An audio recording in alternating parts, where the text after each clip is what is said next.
What I'll do now is, what happens if we don't have any number, we have only letters.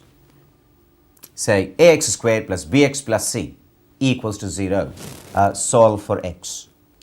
I will show you how to do that because my next video is based on that. Okay? Right, into your books now.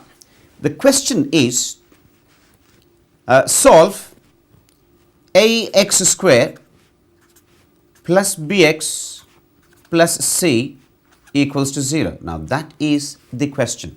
It can be 2, 3, 4, 1, 2, 5, whatever, but we have only letters to deal with now, okay?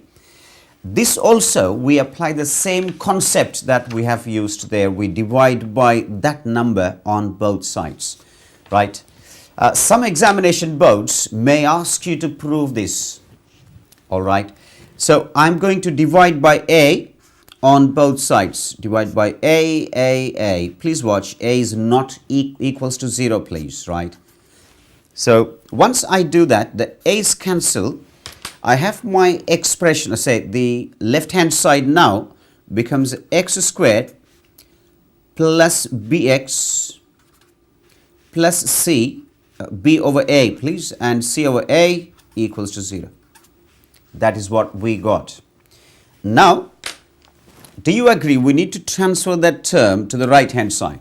So we do that, which is going to be x squared plus b over a, x, leave some space because we are supposed to add something, equals to plus c over a will be a minus c over a. Right, that's what happened. Now you're supposed to add a number here to complete the square, right? On both sides, please.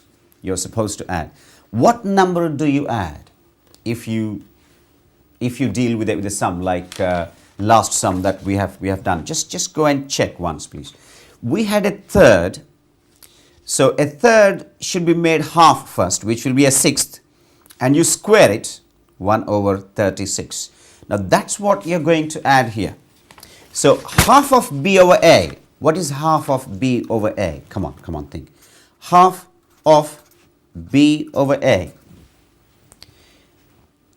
Of means times, b times 1 is b, 2 times a is 2a. So that is what is half of b over a, right?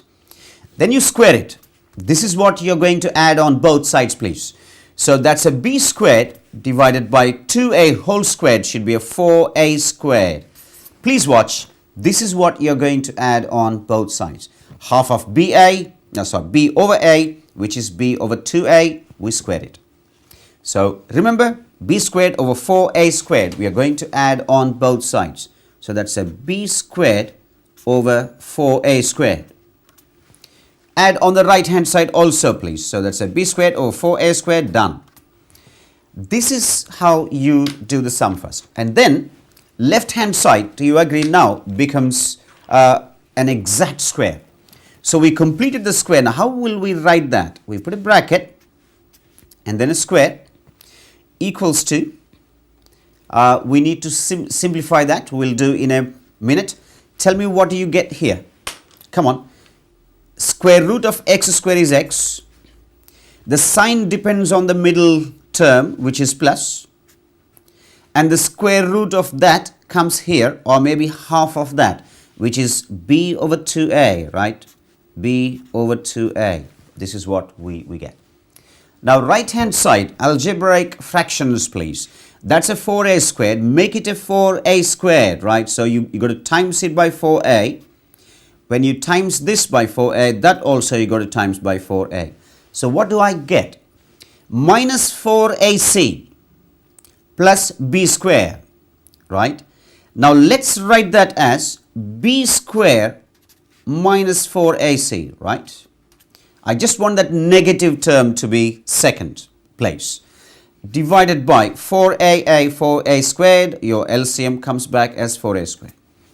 That's what we got on the right hand side. People, that's quite easy. Come on. That's a 4a squared. So you make that a 4a squared. To do that, you times it by 4a, done. All that I have done was I just swapped them.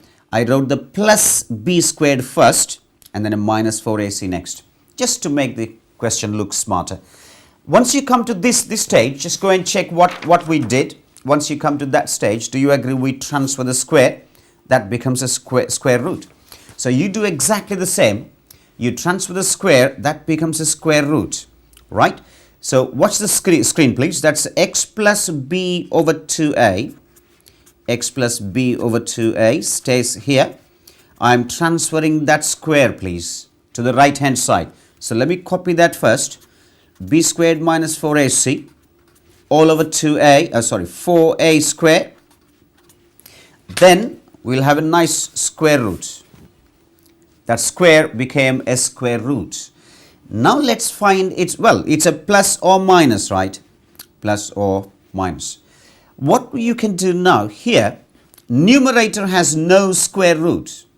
Because of that minus, you can't take the b square, out, okay? So we'll keep that b squared minus 4ac as it is under the root, okay? But 4a square, the square root of 4a squared, we all know it's a 2a, right? 4a squared will be 2a. So I can take that out as a 2a. Done? Well, we got the sign here, plus or minus, please. Keep that in mind. Then we are going to find x, isn't it? So keep the x here. Do you agree the plus b over 2a fraction moves to the right hand side, which should be minus b over 2a. So just go there and write minus b over 2a. All right. Now this is quite easy now because those two are same. The denominators are same, right? So this is quite easy. Now let's write that as a single fraction.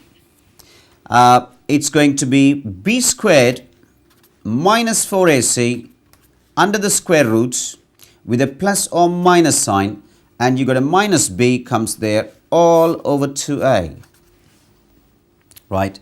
This is what is considered to be a formula to actually find the value of x for any question.